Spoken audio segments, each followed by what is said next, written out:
kesenangan Joko Widodo.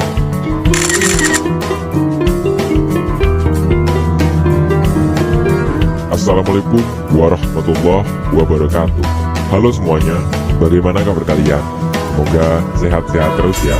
Pada video kali ini kita akan membahas alur cerita dari film Jokowi yang dirilis pada tahun 2013. Film ini menceritakan perjalanan hidup orang nomor satu di Indonesia saat ini, yakni Bapak Insinyur Haji Joko Widodo. Ini adalah cerita seorang anak tukang kayu bernama Joko Widodo yang tinggal dan hidup di rumah kecil pinggiran sungai. Masa kanak-kanak yang jauh dari istilah berkecukupan telah dilaluinya. Namun, hal itu tidak menyurutkan semangat Jokowi untuk meneruskan pendidikannya ke jenjang yang lebih tinggi. Seperti apakah cerita lengkapnya? Baiklah, daripada penasaran, kita langsung mulai saja alur ceritanya. Surakarta, 1961. Tampak seorang pria berpakaian lusuh bernama Noto Miharjo sedang mengayuh sepedanya menuju klinik di mana istrinya saat itu hendak melahirkan. Namun, ketika melewati pasar, perjalanannya dihentikan oleh petugas yang sedang melakukan razia pedagang kaki lima. Hampir saja dia ditangkap oleh petugas karena disangka pedagang kaki lima yang hendak kabur.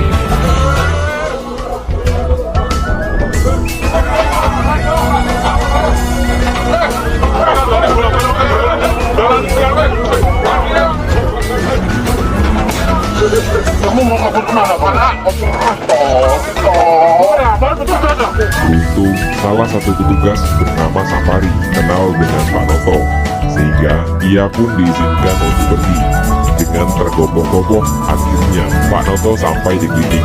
Ia kemudian masuk menjumpai istrinya, Yatmi, yang saat itu telah melahirkan dengan selamat. Pak Noto sangat bahagia melihat bayi yang dilahirkan adalah laki-laki. Ia kemudian memberi nama putranya dengan nama Joko Widodo. Malam harinya, ayah Sujiatmi yang bernama Wirorejo datang ke rumah untuk melihat cucu pertamanya. Tampak ia sangat bahagia melihat kelahiran cucunya itu. Saking bahagianya, piring mahal simpanan istrinya pun ia berikan kepada sang cucu. Pak Noto kemudian pulang dengan membawa piring-piring itu dan menunjukkannya kepada sang istri. Menyadari bahwa piring mahal itu adalah simpanan ibunya, Sujiatmi menyarankan kepada suaminya agar menyimpan saja piring-piring tersebut. Pak Noto pun menyetujuinya. Suatu hari, Dejarwo datang ke rumah untuk menagih uang kontrakan yang belum dibayar. Namun, saat itu Pak Noto belum memiliki uang. Padahal tempo lalu ia telah berjanji akan membayarnya pada hari itu. Sehingga hal ini membuat Dejarwo merasa kesal dan marah. Sujiatmi berusaha meredam kemarahan Dejarwo dengan berjanji akan membayarnya pada siang nanti. Sujiatmi kemudian menyuruh suaminya untuk menjual piring pemberian sang ayah. Uangnya akan mereka gunakan untuk membayar uang kontrakan. Namun sayang, sepeda yang ditumpangi Pak Noto jatuh dan membuat piring-piring itu pecah. Pak Noto tak kehabisan akal. Ia kemudian mendatangi sebuah toko yang menjual barang-barang antik. Satu-satunya jam tangan warisan dari sang ayah rencananya akan ia gadai di toko itu. Setelah melakukan tawar-menawar, akhirnya jam tangan tersebut dibeli seharga Rp1.650.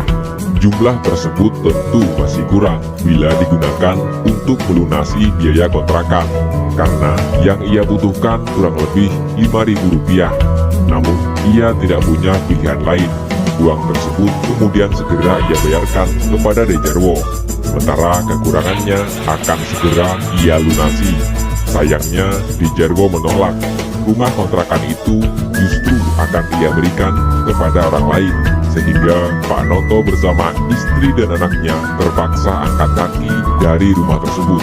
Di tengah perjalanan, mereka kehujanan dan kemudian berteduh di sebuah warung soto. Ketika sedang menyantap soto, mereka justru dihardik oleh pemilik warung karena gerobak yang mereka bawa menghalangi tempat duduk di sana. Pak Noto pun meminta maaf. Bersamaan dengan itu, seorang pria datang menawarkan tempat tinggal pada Pak Noto karena iba melihat bayinya kedinginan. Tawaran itu dengan senang hati ia terima. Pada tahun 1965, Joko Widodo sudah tumbuh menjadi anak yang menurut. Ia diajarkan banyak hal tentang makna hidup dari sang kakek. Dengan menggunakan media wayang, sang kakek menceritakan kisah para ksatria hebat di zaman dulu. Sang kakek mengatakan bahwa untuk menjadi orang hebat itu tidak perlu berpenampilan mewah, namun cukup berpenampilan sederhana dengan hati yang bersih dan jujur. Pada bulan Oktober 1965, pasca peristiwa G30 SPKI meletus, para tentara melakukan pembersihan orang-orang PKI di seluruh Indonesia, termasuk di wilayah Jokowi tinggal. Pada hari Kamis tanggal 30 September 1965, di Ibu Kota Republik Indonesia Jakarta, telah terjadi militer dalam Angkatan Darat dengan dibantu oleh pasukan-pasukan dari angkatan-angkatan bersenjata lainnya. Pasukan kepada jenderal-jenderal transportasi oleh PKI. Para jenderal diculik dan dibunuh. Jalan, Pak. Pembersihan besar-besaran sampai kosong tahu. Kamu ikut saya. Ini kita mau tanda Pak. Apa juga tidak tahu. Jokowi dan ayahnya yang tidak tahu apa-apa hanya bisa terdiam melihat orang-orang di sekitarnya satu persatu ditangkap dan diinterogasi oleh tentara. Bahkan orang yang telah menolongnya juga ditangkap. Hal ini membuat Pak Noto beserta keluarganya harus segera pergi meninggalkan tempat itu. Sang ayah yang tak terima kemudian menyuruh Pak Noto dan keluarganya agar tinggal di rumahnya saja. Namun Pak Noto menolak dengan alasan ia masih mampu bertanggung jawab mencarikan tempat tinggal yang lebih layak untuk keluarganya sendiri.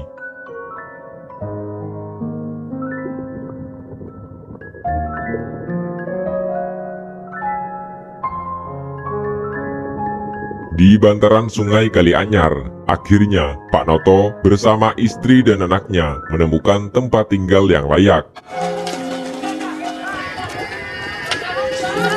Kalau perlu apa-apa, ojo sungkan-sungkan nggih. Gimana aja? Matur nuwun lho, Bu.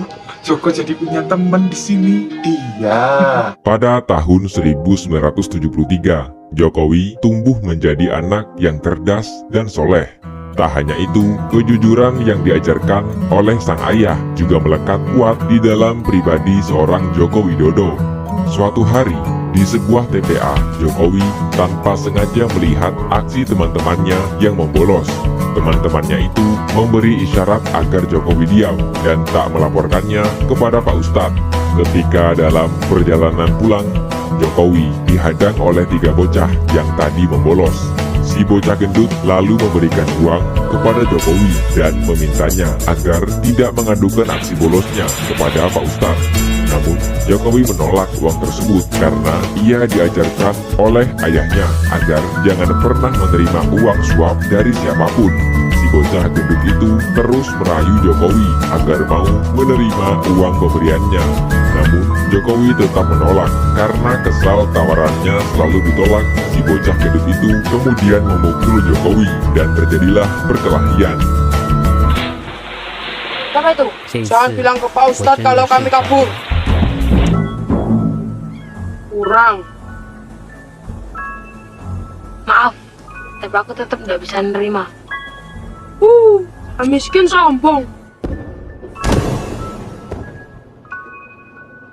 Bapak nggak pengen punya anak jagoan, Le.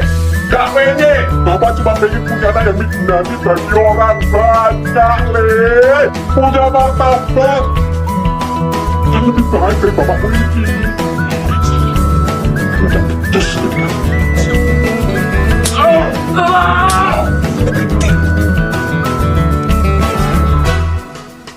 Mengetahui anaknya berkelahi, sang ayah sangat kecewa pada Jokowi. Ia merasa telah gagal dalam mendidik anaknya